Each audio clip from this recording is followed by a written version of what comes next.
GM, GA, GE, wherever you may be. Today, we have a special guest from the Forgotten Runes Wizard Cult team. They'll be talking about the project and what you can be expecting moving forward. They have Warriors coming soon and a television show.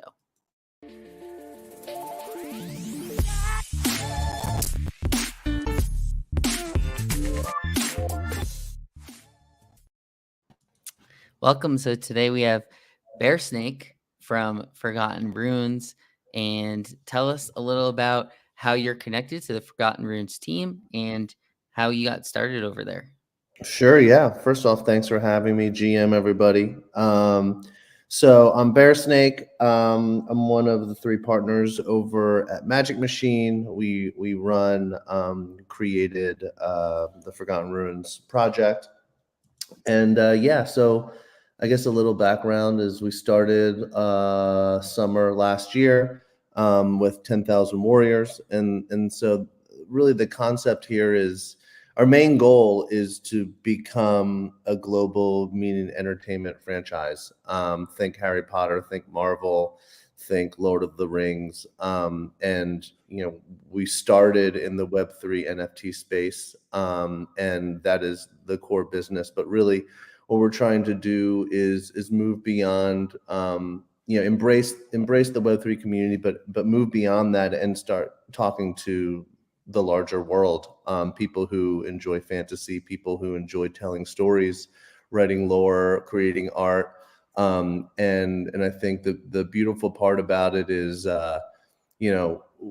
we really want to be doing it, and we are doing it next to the cult itself, right? The way we talk about it a lot of times is, you picture something like Harry Potter. J.K. Rowling obviously wrote those amazing books, and that's the main canon. And then underneath of that is a lot of fan fiction, which is incredible. But I guess it's technically illegal, but the estate allows it to happen because it probably wouldn't be a great look to be sending cease and desist letter to people being creative and writing stories.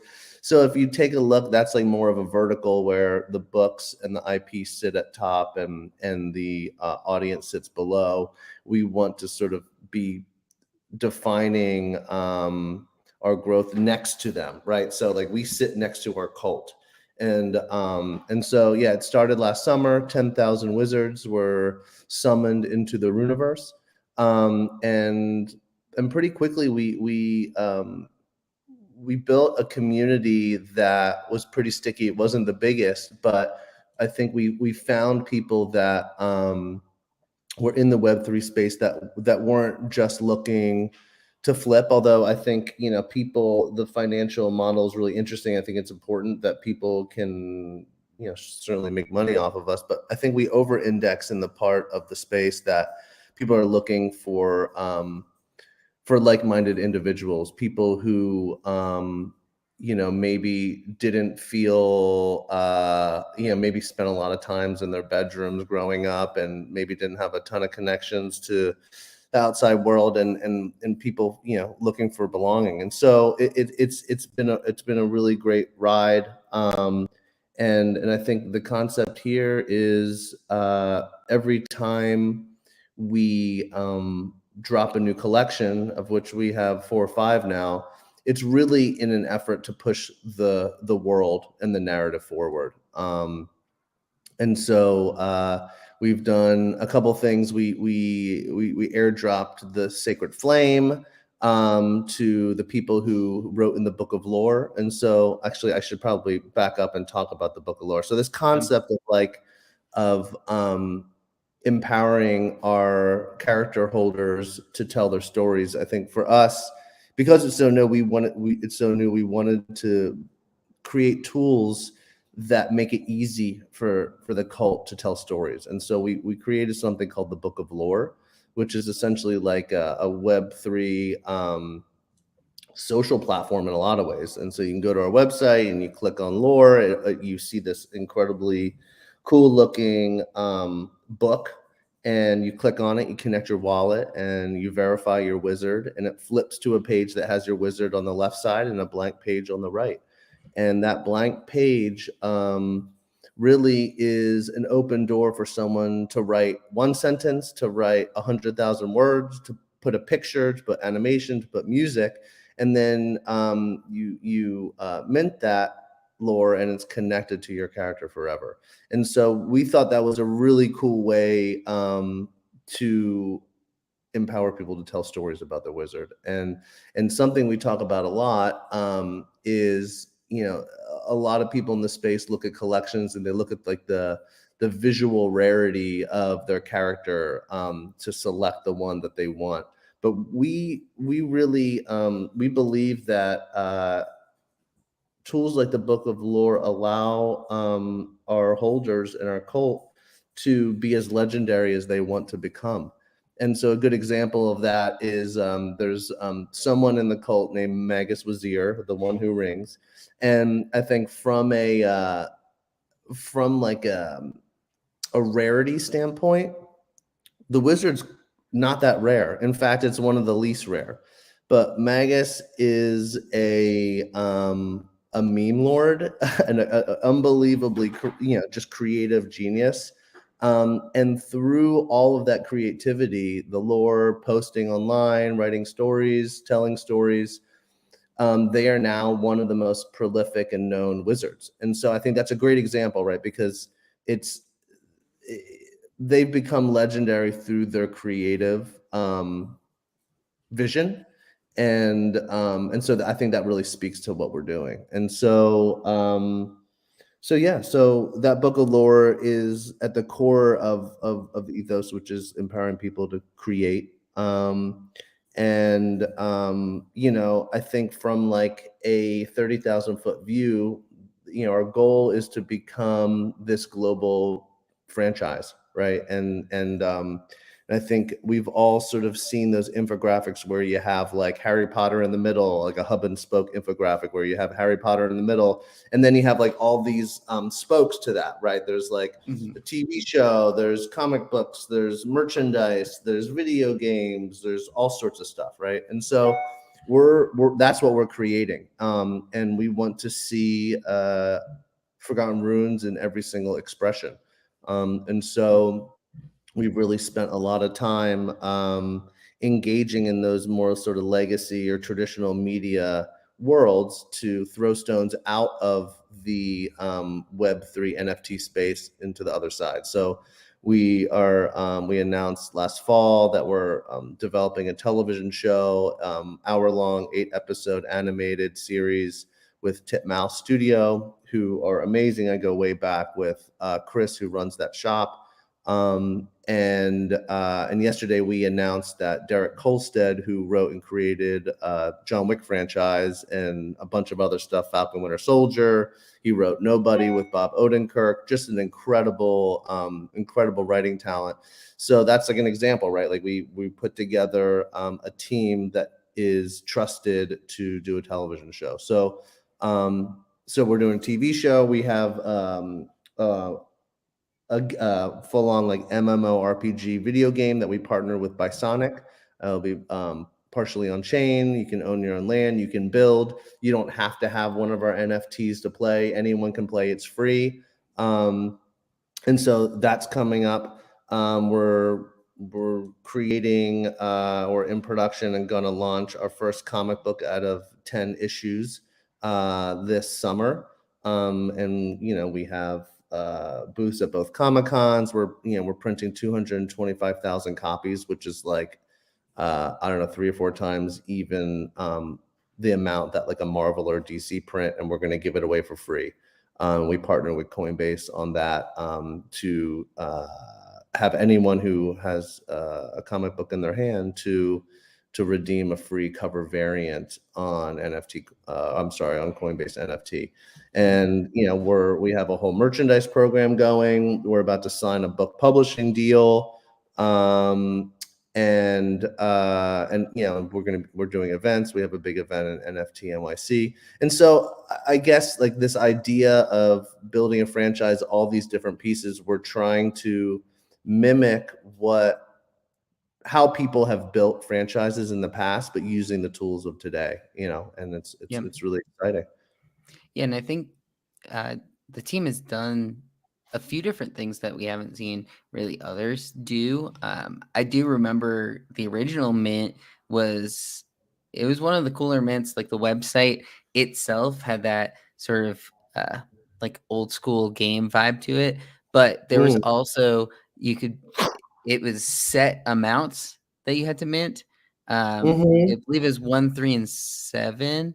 mhm. And so what was sort of the reasoning from that? Is that just also part of the lore, or are those numbers connected to all of the future stuff? Yeah, so I think, anything we do, especially with drops, is highly theatrical, right?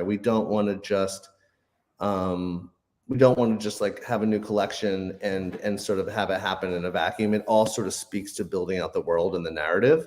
And so numerology, astrology, we try to really bake Elf, who is one of the three partners at Magic Machine, is an incredible talent in his own right, and really designs these collections with a lot of intention and integrity. Mhm. And so we try to do it in a way that it goes as deep as you want to go. You can look at it just on face value, but we love this concept of affinity, which allows the generator to create characters that really almost have it's like a layer of art direction. It's not just like random heads with random bodies with random accessories, etc.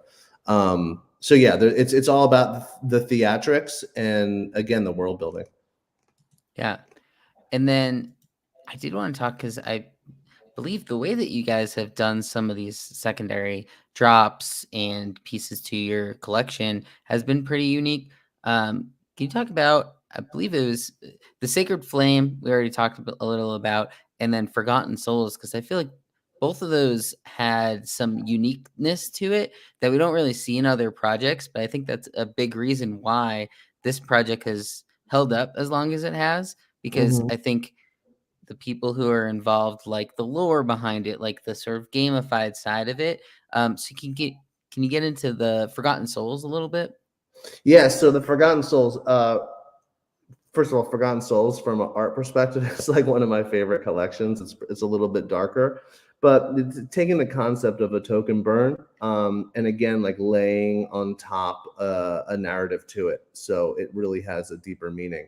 And so on October 1st, we airdropped around approximately 1,100 sacred flames to people that had written in the book of lore up to that point. Again, like we really want to incentivize people to engage with the community and tell stories. And so we dropped that on October 1st, and then on Halloween, we did the great burning happened. And so the concept here was if you received a sacred flame or if you bought one on secondary, you took your wizard, you would go to our website, the secret tower. If you go to our website, the front page is the secret tower where the wizards were originally summoned.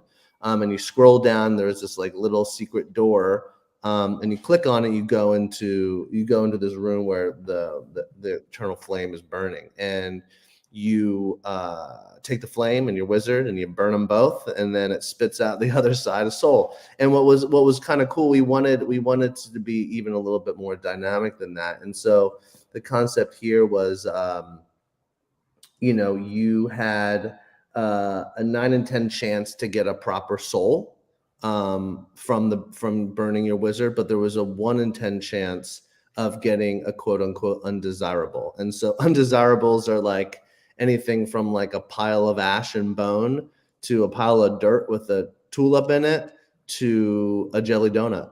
And so Yeah, what was really I interesting remember about, the donuts. yeah, the People were donuts. posting those on Twitter. Yeah, and again, it was like the donuts came from sort of inside joke of the community. So again, like trying to pull from what our community is creating in the lore. And yeah, what's interesting is like the quote unquote undesirables ended up being just as desirable or more desirable than the souls themselves. because they are, in fact, there's just, there's less of them. So that was really fun, and doing it on Halloween, I think, again, we want to align with the real world, and do things with intention. So we figured burning a wizard on Halloween sounded like a good thing to do. Yeah, that's pretty cool, and, like, timing it out that way, obviously, is something that I think just staying with the community and, like, what the community wants is really what a lot of these projects sort of steer away from in a sense, but I think that's another reason that's just shown why Forgotten Runes have been so strong because you're taking what the community wants, and I think a lot of the lore is sort of that background there as well. And then for the comic book, are those already available for people? Have they already been sent out, or is that still TBD? So the comic book is going. So there's 10 issues. Issue 0 will launch in June at NFT NYC at our party. And yeah, and so the way we're doing the comic book, I don't think I'm going to get into like super details of the creative, but like That's fine. the stories, there's multiple storylines happening through the 10 issues. And so this first one will be a sort of like a sneak peek into, I almost call it like, cold opens into a bunch of different stories that may seem completely unrelated, but will end up not being unrelated at all. Yeah, And what's cool about the comic book, again, like we love this idea of like physical representations of what we're doing, right? And so this comic book, it's not about making money; it's just about building the brand, and giving people something physical to read and enjoy. And so we're going to give them all out for free. And again, I think I said this before, but like we're going to have a booth at both Comic Cons. We're going to have street teams of people dressed in cloaks giving out the comic books for free at both yeah, Comic Cons, also at NFT NYC. So if you see a weird cloak character with a satchel full of comic books, don't be afraid. They're friendly. And if you engage with them, you may even get a free comic book. And what's also cool is like we'll have global distribution in comic book stores as well. So we'll be in the US and Canada, South America, Europe, you name it. The comic books will likely be in your local comic book store. wow. Yeah, and one thing I was just showing on the website, if you're watching the video, you can see. If you're obviously listening to the audio, you can't. But on the website, there's lore that you can check based on the characters if they already have lore set up, which is kind of neat. If Mhm. you're someone who's going to search, you can then is there a checker if I were to like say type in a serial ID to see? Because I think that's something that would be attractive to someone who, "Oh, I can buy this character that already doesn't have lore." Yeah, yeah. You can type in the wizard number, and find the wizard. And one thing that was not a debate, but a conversation within internally at Magic Machine, and also openly with the cult, is like, is it more valuable, quote unquote, to have a wizard, or desirable to have a wizard that has lore or without lore? And so we ended up, and this hasn't been implemented yet, but some people, I think, it's all very subjective whether or not someone likes a story or doesn't. And so we're building in a mechanism to archive. If you like the lore, you can keep building on it. You can start over. There you go. Yeah, there's the book. Yeah, And so you can either add to it, or eventually, over the next couple of months, we'll implement you being able to archive it. So again, within the Secret Tower, you'll be able to go into the archive, this like deep dungeon where all the stories that have been archived, and you can still find them and read them because it's all on chain. yeah. Cool. Let's get a little into the Warriors now. So this one is upcoming, Forgotten Runes Warrior Guild. That's going to be next week on Wednesday. So Yes. tell us a little about how someone can get prepared for the Warriors. All right. Actually, will you scroll down? I'm not sure if the website's totally live, or is this just the page? Okay, great. Perfect. That's great. So we can, so again, like, that we have 10,000 warriors. I'm sorry, 10,000 wizards in the Runeverse. And we have beasts now, and we have ponies, and we have souls.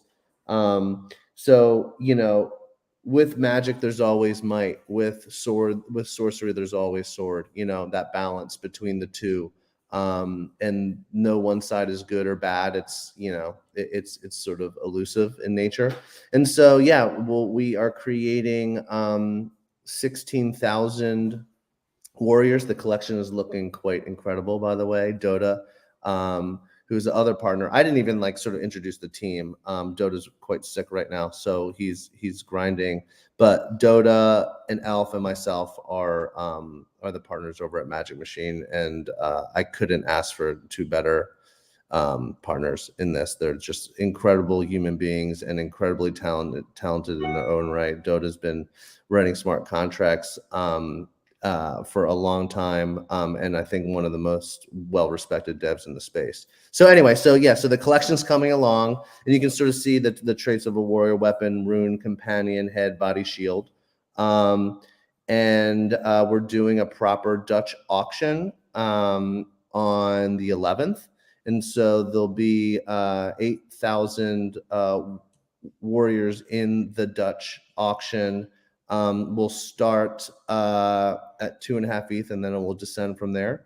With the idea here, true Dutch auction allows the market to decide the value, right? And so, and if any of the listeners don't know the in and outs of what a true Dutch auction is, if you put in a bid at 2 ETH, let's say, and the auction doesn't sell out until it hits 1 ETH, you will be refunded that difference, that 1 ETH. So everybody ends up paying the same price. And then on the 12th, there will be a big allow list that you can sign up on our pre-mint link, and I think the link's at the top of this site right here, if people want to check that out. And I think we have over 45,000 people signed up for that, which is really exciting. It's nice to see people excited about what we're doing. We're super stoked about it. And then, of course, along with, and then there's a third public phase, if there's any left, on the 13th. So it's sort of a 3-day event. Dutch auction day 1, mint list phase day 2, and then public day 3. And yeah, it's gonna be fun to sort of introduce these warriors into the world. Some people identify as a wizard, and some people maybe identify more as a warrior. And so we think it's a really great way to bring in other people who maybe see themselves not as much as a wizard. And so that's kind of cool. And if you scroll up, you can sort of see some of the other things that we're doing that you get along with buying or minting a warrior. You'll be able to take your character into the game. This is a gift from the game, and there's other snapshots. It's called the Forgotten Runiverse. And these are just some images. We have a team of like 30 or 40 people right now working on this game, building every single day. I can't speak highly enough about them. They're incredible artists, incredible game developers. I refuse to call it a metaverse, because I kind of think metaverses are really just a vehicle to sell land tokens. And while we are selling land tokens, you don't have to own a piece of land to play. It's free, like I said. But really, our focus is on making a game, not a metaverse. Yeah. We want to create a sticky game loops where you play and you're actually just having fun. And I think that's one of the biggest. You can have just a warrior to participate in the game, or do you also need the wizard? Yeah. No. You can just have a warrior, and it's starting with the wizards, and the warriors will roll out soon after.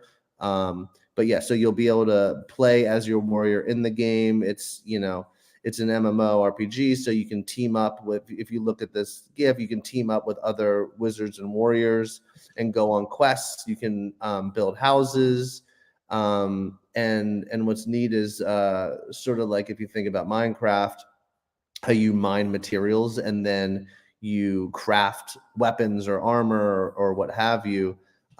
You'll be able to do that in this game, but then you'll be able to actually take those items, use them in the game, of course, but then you can also turn them into NFTs themselves, and you can sell them within the in-game marketplace, as well as take them to third-party marketplaces like OpenSea and Coinbase NFT and Looks and all that stuff.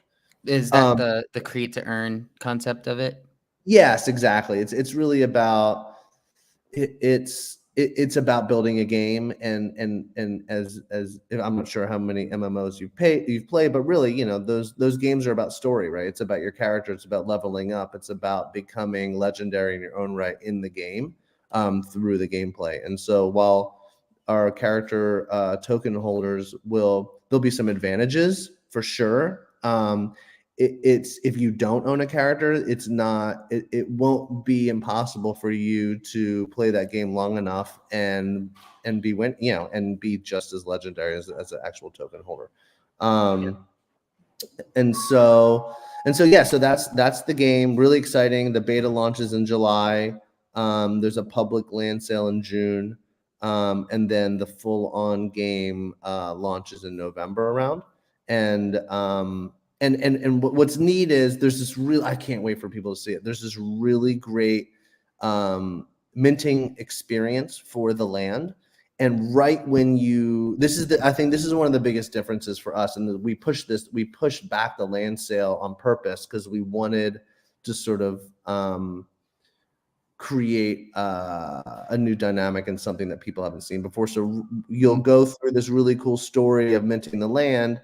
Then you will like see a Google Maps view will zoom into your plot of land. You'll be able to walk around that day.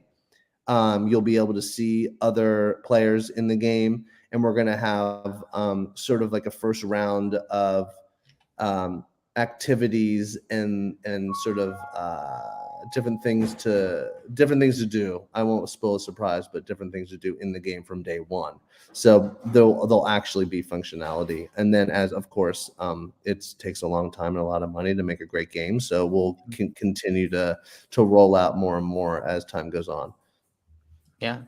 And then let's get into the show a little bit because this Yeah. is Oh, wait, also connected. I'm sorry Oh, to cut you off, Lou. Before we get yeah. to that, can you scroll down to the 3D? So along when Oh, you yeah. buy when you buy or mint a warrior, there's a couple other things you get. So we did Okay. this with the wizards. We did 360 turns and walk cycles for every single 8-bit version of the Wizards. We're doing the same thing on the Warriors, but on top of that, we're in production with a big team on creating fully rigged 3D characters of every single wizard and every single warrior. So that will be given to you for free.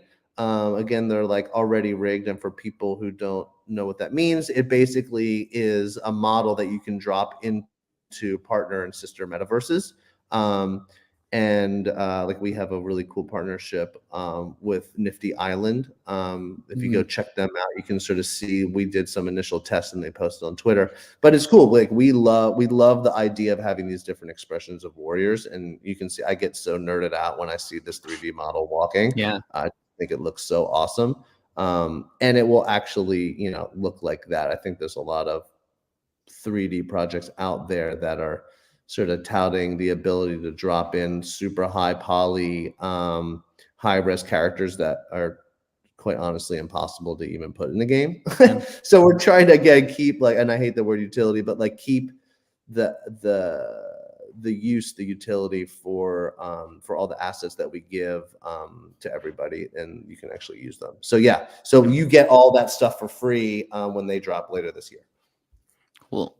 Yeah, and I think to go off of that point, I have noticed that a lot with some of these sort of 3D models of characters where it's almost like too heavy to actually like if you don't have like a gaming computer or something, how are you going to be able to live in some of these metaverses? But I think Yeah. that's where this style of art and the 2D modeling that you guys have, as we showed in that game, is a lot more manageable and realistic for games. Because I think we've seen that in a lot of NFT projects where they go these ambitious goals on games where it's like when I'm playing, I just want a functional game. I don't necessarily need these crazy How dare aesthetics you? to How it. dare you, sir, want a functional game? But the way that game, and just from what I was showing above with the gifts that you had, like that looks more realistic to work out than some of these projects. So um, definitely excited to see that and how it plays out as well. Now, not sure if we had said it before, but what was the breakout of the Dutch versus the allow list Oh, in the number? Dutch is 8,000, and then the mint list is fills out the rest. Oh, okay, And if you're on the mint list, you can buy and you can play in the Dutch auction, of course, as well. But right, yeah. yeah. Okay, yeah, and I'll add that pre-mint link in the show notes after as well, so people will be able to click on it down there. So, okay, let's talk about the TV show because you guys announced you had mentioned earlier, basically made the big announcement yesterday with Titmouse Studios, and I'll show the trailer while we talk about it. But I think the trailer looks pretty cool. So let's talk a little about the Magic Machine, Titmouse Studios, and where this show is going. Yeah, so I think for us to build a global fantasy franchise, having having a television show and a film are core part of that. Um, so yeah, it's going to be an 8 hour long episodes. Um, and Titmouse, I'm not sure if people know them, but they're like one of the best in the business. I grew up watching Adult Swim. I also just grew up watching cartoons, period. And so they probably produce like half of the cartoons on Adult Swim. They also produce some of the bigger shows like Big Mouth I think the Big Mouth spinoff on Netflix as well.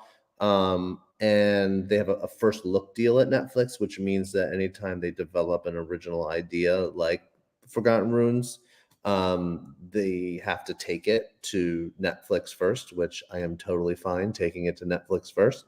Um, and so again, it's another way for us to open the door to the world of the Runeverse. And you can see at the end of the trailer, we even have a little a cameo of a warrior.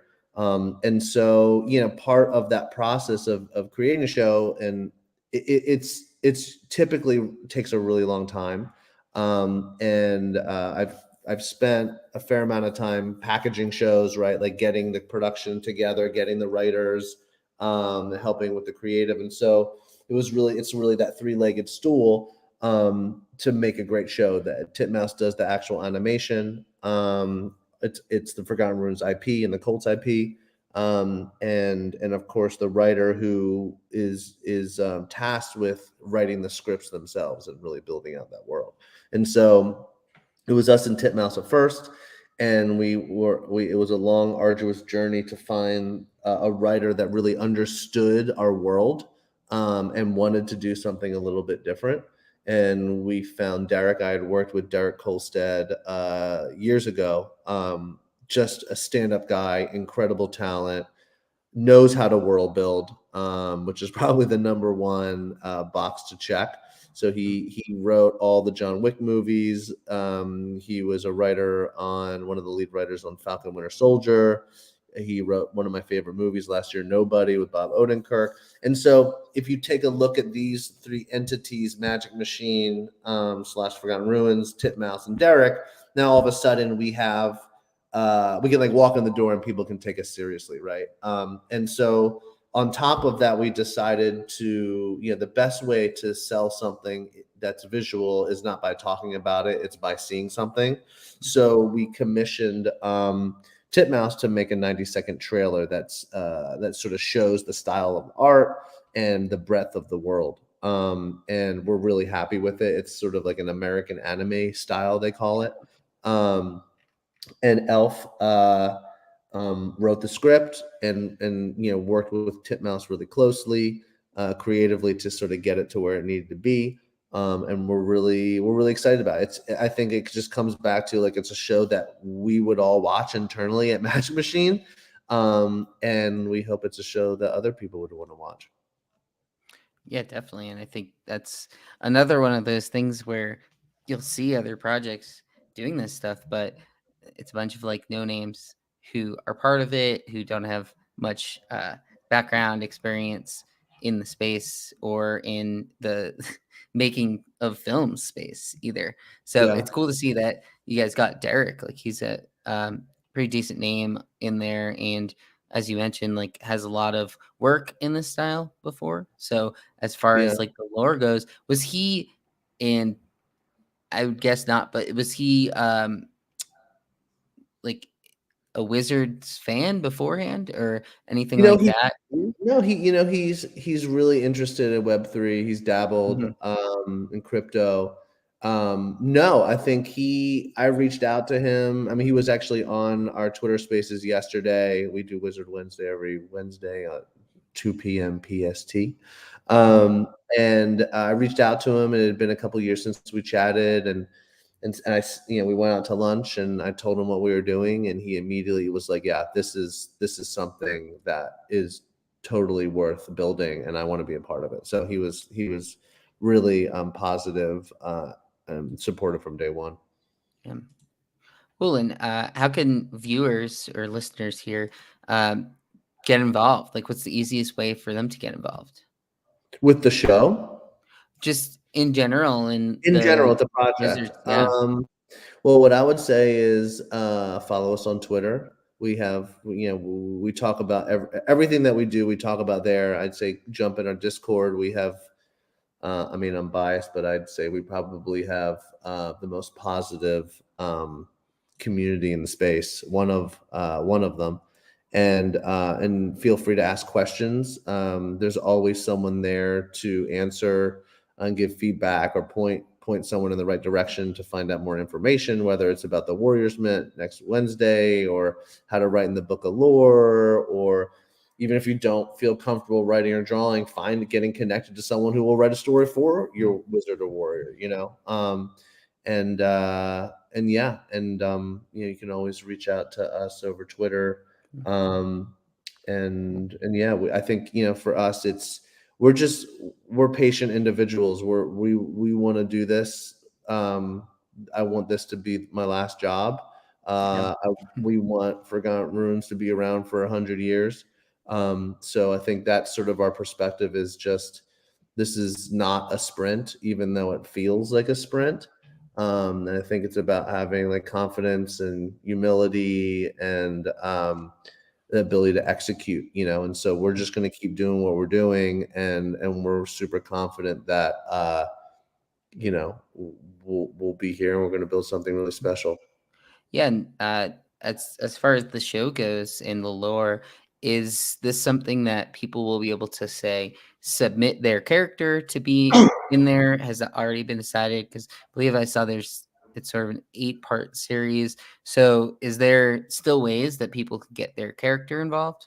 Oh, absolutely. So right now we're putting together sort of what the industry calls the show Bible, which lays out the world. Generally speaking, it lays out the characters. There'll be main characters, but of course, every episode you'll meet new people, right? And so, um, what I would say is, if someone's really interested in having a character that shows up in the show or the comic or trading cards or on merch or whatever, go to the Book of Lore, write, create, um, be inspired. And if you need help, again, we'll point you all in the right direction. And the more legendary, the more creation, the more lore you create around your character, the better chances they'll show up in one of the expressions of our project. Cool. Yeah, and definitely encourage people to do that because I mean, from the ones that I was reading, it seems like people did get pretty deep into the lore when they were writing it up, and I think that's another part of why this project is pretty special because it seems like the people involved that are holding these wizards, like once you write lore about something, you're way more likely to hold on to that for a while, and then as you mentioned before, like with when it comes to things like merch and just like I have above my shoulder one of the NFTs that I got printed out and I hang it on my wall. And I think when you start getting more connected to these characters, it's just more likely that you're gonna stay within that community, within that project for a long time. Yeah, no, yeah, totally. It's there was that whole thing of like, I am my PFP is Yeah. me. And I think that's super cool. I think that's what we're all about. But I think you have to go as builders and project owners, you have to go the extra mile, right? It's easy to say that. I think it's hard to help people execute on it. So creating tools that allow you to feel a connection to your character, to your avatar, I think that's everything. And so we spent a lot of time thinking about that. Um, and then I'm getting some Twitter DMs about when our event in Yeah. NFT NYC. So I'll give a little bit of alpha. We're going to announce it today, but we're going to have a big event on June 20th, which is the kickoff day for NFT NYC. We have a really awesome performer who is going to be there. It's not going to be your typical like sort of, I think we see, and I'm not hating on it because I'll be at these other parties too. But like, the DJ or whatever spinning and Yeah. what have you. I think this is going to be a bit more in line with Forgotten Ruins. It's going to be theatrical. It's going to get weird. There may or may not be a ritual. Donuts may or may not be involved. But we're going to recreate the world of the Runeverse in real life. So it's going to be really exciting. And so we'll be sending information out about that later today. Cool. Yeah, and definitely if you're listening interested, if you're gonna be in New York in June, I know I'm trying to plan on getting out there, then keep an eye out on that. Obviously, as you mentioned, You got to likely gonna come, be Lou. listed on Twitter. You got to come to the party. I know it's funny now. I'm trying to figure out when all of these events are going to be and try to like plan that out accordingly because the event itself seems like it's pretty much weekend to weekend, and there's so many different projects that are doing stuff there. It seems like this is like the event of the year is NFT NYC. So it'll be interesting to see like what sort of schedule. I know I saw a tweet the other day that was like, could someone create a schedule of A events so I grid, can yeah. Someone plan it needs a myself? grid. I've actually Yeah. seen a grid, but it's from the perspective of talent bookers, and they were like, "We haven't seen anything like this since like the heyday of South by Southwest." So it is going to be totally insane. I think there's like 6, 7, 8 parties every single night. So yeah, if you're in the space, whether you like Forgotten Ruins or not, if you're in the space, I would highly recommend if you can make it to New York. It's going to be fun and it's going to Yeah. be an opportunity to connect with people that are in your communities and find new communities. Yeah. Cool. Well, thanks for hopping on. I think we got a lot of good info out there. I'm definitely going to be watching that auction next week on Wednesday. So if you're interested in Warriors, when does the pre-mint end? The Prima registration? ends on the 9th. Okay. So we did a bunch of sort of collaborations, allow list collaborations with Yeah. partner projects. And so all that stuff will be going down on the 9th. And yeah, everybody summon your inner warrior, May 11th. Let's go. It's going to be fun, exciting. We're so stoked over at Magic Machine. We can't wait to see people become a warrior that we know that they are. Cool. All right. Yeah. And as mentioned, like look out for that on Monday, Wednesday. Next week's going to be a big week for Forgotten Runes, that team. So good luck to you guys. And till next time, we'll see you guys next week. Thanks for